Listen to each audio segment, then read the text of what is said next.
Après avoir battu Tottenham il y a quelques jours 2-1, le Liverpool de Jürgen Klopp l'emporte aujourd'hui 7-0 face à Crystal Palace. Franchement, en toute honnêteté, il faut saluer les hommes de Jürgen Klopp. Mais avant tout, il faut d'abord saluer l'homme en tant que tel, Jürgen Klopp. Hier, Jürgen Klopp, il y avait les trophées FIFA de Best. Hier, Jürgen Klopp, il a gagné le trophée de coach de l'année. Il y en a beaucoup qui se plaignent en disant que c'est Hans-Dieter Flick, le coach du Bayern, qui aurait dû le gagner à cause de son palmarès la saison passée qui était extraordinaire. Et je vous le rappelle, il a gagné le titre de Bundesliga, la Coupe d'Allemagne, la Ligue des Champions, etc. Et j'en passe, Super Coupe d'Europe et tout. On est d'accord sur ce point-là. Mais à un moment donné, Jürgen Klopp, il faut le respecter. Parce que Jürgen Klopp, il a tenu sa promesse. Il avait une promesse, c'était laquelle? De remporter la Première Ligue. Quand il est arrivé en Première Ligue, il y a 5 ans ou il y a 4 ans, si je ne m'abuse, il avait promis aux fans de Liverpool qu'il allait ramener la Première Ligue. Ça faisait, je dis bien, depuis près de 30 ans que Liverpool, ils n'avaient pas vu la Première Ligue. Donc l'année passé, le fait que Liverpool ait gagné la Première Ligue malgré les conditions sanitaires, le corona et tout ça, eh ben pour moi c'est largement suffisant pour voir Jürgen Klopp être élu coach de l'année. Donc c'est même Jürgen Klopp là qui aujourd'hui, soyons très sérieux, est élu coach de l'année. Il enchaîne 2 victoires d'affilée et des victoires importantes. Cette semaine il a battu Tottenham 2-1, match très important, il a pris 3 points d'avance. Aujourd'hui il bat Aston Villa 7-0, match d'autant plus d'important parce qu'il prend 6 points d'avance. Et ce qui fait plaisir avec Jürgen Klopp en tant que tel, c'est la gestion d'effectifs. Aujourd'hui, il n'y a aucun coach au monde qui a eu autant de blessés que Jürgen Klopp. Il n'y en a pas. Il n'y en a pas, il n'y en a pas, il n'y en a pas un qui a eu autant de blessés que Jürgen Klopp. Il n'y a pas un coach au monde qui a eu autant de blessés titulaires, autant de blessés importants au courant de la saison que Jürgen Klopp. Jürgen Klopp, tu as l'impression avec Liverpool que c'est un roulement de blessés. Tu as l'impression que là-bas c'est une, je sais pas mec, c'est les urgences. C'est les urgences. C'est-à-dire qu'il y a constamment du monde à l'infirmerie. Moi je comprends pas. Thiago Alcantara n'est pas là. Virgil van Dijk n'est pas là. Trent Alexander-Arnold a été blessé. Sadio Mané, Mohamed Salah, ils ont eu le corona. Naby Keita, il est intermittent. C'est-à-dire que tout le monde est constamment blessé. Il y a toujours quelque chose. Et même malgré ça, qui est premier du championnat? Liverpool. Donc franchement, à un moment donné, j'ai envie de dire, comme j'ai dit au début du débrief, je salue les hommes de Jürgen Klopp, mais avant tout, je salue l'homme, celui qui les mène. Sincèrement, le leader, le coach, Klopp.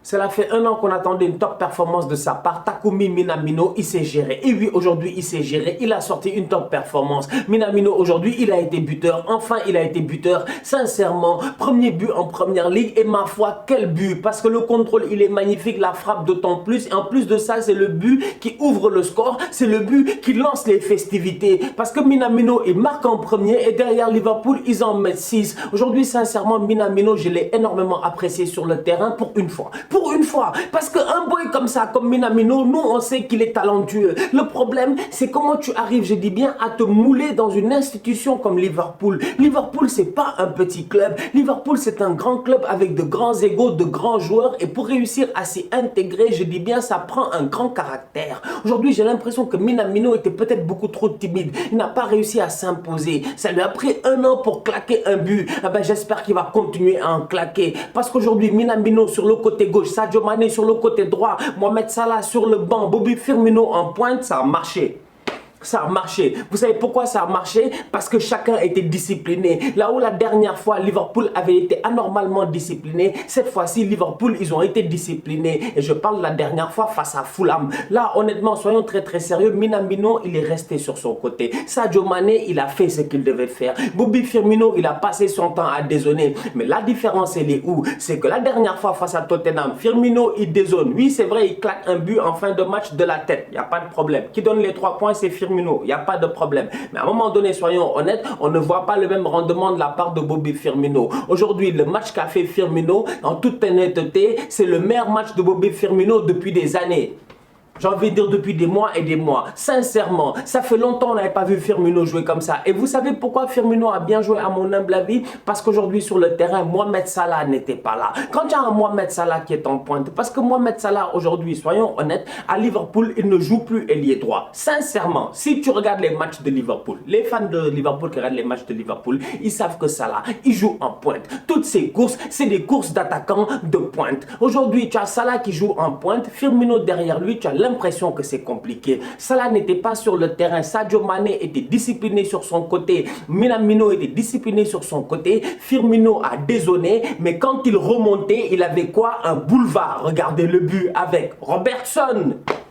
Franchement, la passe qu'il fait à Robertson, c'est lui, Firmino au milieu de terrain, presque au rond central qui donne à Robertson. C'est lui, Firmino, qui fait une course de 40 mètres pour aller dans la surface de réparation, faire un contrôle extraordinaire et tuer le gardien de Crystal Palace. Donc aujourd'hui, soyons très sérieux. Je salue la top performance de la part de Bobby Firmino qui nous a bluffé parce qu'on savait déjà que ça, il savait faire, mais ça fait longtemps qu'on ne l'avait pas vu faire. Ça fait plaisir de le voir faire. En toute honnêteté, ça a fait, je te dis, c'était, je sais pas, Firmino, c'est, je suis désolé, Firmino, quand il touche le ballon de temps en temps, son toucher est sensuel. Son toucher est sensuel, je te dis. Firmino, tu as l'impression c'est les danseurs de Kizomba là. Quand il a le ballon, je te dis, c'est suavemente, c'est magnifique, c'est ouh là là.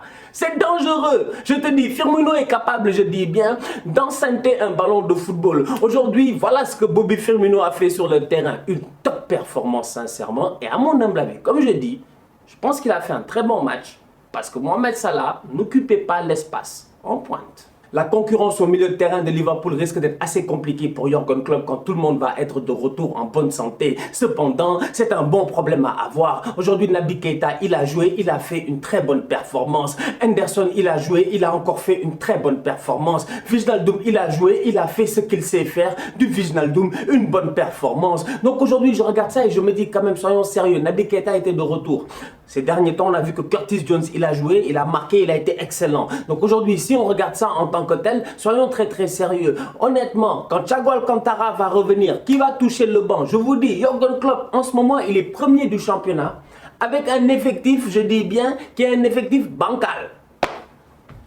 Le jour où tout le monde va être là, le jour où l'effectif sera au complet, vous pensez que Jürgen Klopp, il ne va pas marcher sur la première ligue comme les marcheurs blancs, je dis bien, dans Game of Thrones, comme du n'importe quoi. Aujourd'hui, Klopp, je dis bien, il faut le respecter parce qu'il arrive à faire des choses extraordinaires avec un effectif quand même qui n'est pas au complet. Au milieu de terrain, il y a des boys qui sont en train de se gérer. Naby Keita, depuis le temps, je dis bien, à chaque fois qu'il joue, il ne fait rarement des mauvaises performances. Keita joue toujours bien. Franchement, Naby Keita joue toujours bien. Le problème, c'est la constance. C'est que Naby Keita, c'est un match sur 5. C'est un match joué, 10 blessés. Et ça, en tant que joueur de football, c'est pas acceptable. Surtout quand tu as acheté aussi cher, surtout quand tu es dans un club comme Liverpool. Donc aujourd'hui, je dis bien, Jürgen Klopp en tant que tel, il a énormément de blessés. Et même malgré ça, au milieu de terrain, il arrive à contrôler. Pourquoi? Parce que les boys sur le banc, ils se gèrent. D'autant plus que défensivement parlant, il faut en parler. Robertson, c'est un top player.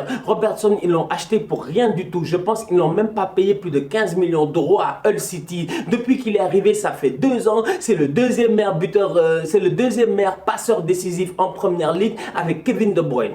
Durant les 2 dernières saisons, le deuxième meilleur passeur décisif en première ligue derrière Kevin De Bruyne, c'est qui? C'est Robertson. Trent Alexander-Arnold est juste derrière. Aujourd'hui, Liverpool, quand ils arrivent, je dis bien, à contrôler un match, à s'imposer dans un match, à prendre confiance dans un match et que les ailiers occupent le couloir, c'est une équipe qui est difficilement prenable. D'autant plus qu'en défense centrale, il y a 2 mastodontes à qui je veux lever mon chapeau. Joël Matip, respect, franchement respect. Il a dit qu'il ne veut plus jouer pour le Cameroun, il s'est fâché, etc. Je wanda sur lui, mais en toute honnêteté, en ce moment, Matip, c'est un boss. Et Fabinho. Parce qu'on va me dire il faut sauver le soldat Wilfried Zaha. J'ai envie de vous dire que le soldat Wilfried Zaha, nous on sauve des soldats qui se gèrent. Zaha aujourd'hui face à Fabinho, il est passé quand? Jamais. Franchement, une seule fois, c'est Jordan Ayew qui passe. Une seule fois. Frappe, il fait passe en retrait pour Zaha. Zaha a trop couru. Zaha, attends, fais doucement, il est trop pressé. Je suis désolé, franchement, j'aimerais bien sauver le soldat Wilfried Zaha. Mais aujourd'hui, face à Fabinho et Matip, ils étaient dans leur poche. Sadio Mané n'avait plus marqué de but depuis près de 10 matchs, si je ne me trompe pas, 10 matchs, toutes compétitions confondues. Sadio Mané n'avait pas claqué de but. En première ligue, ça faisait quoi? 8-9 matchs, un truc comme ça, où Sadio Mané n'avait pas claqué un but. Mais cependant, Sadio Mané a joué aujourd'hui face à Crystal Palace. Et lors des 7 derniers matchs qu'il a joué face à Crystal Palace, il a marqué. Eh bien, aujourd'hui, il n'a pas fait exception à la règle. Il a claqué son but et ça fait du bien. Et ma foi, quel beau but. Le contrôle de Sadio, propre, la frappe propre. Il a boulé le ballon, petit filet. Bien joué. joué de la part de Mané. J'espère maintenant qu'il va enchaîner. En attendant le match de Tottenham demain face à Leicester, Liverpool est premier de la Première Ligue, tranquillement, posé, provisoirement. On se capte très bientôt pour un nouveau débrief. D'ici là, continuez à liker, on continue à partager. On s'abonne, on s'abonne, on s'abonne. On est ensemble. Tous outsiders.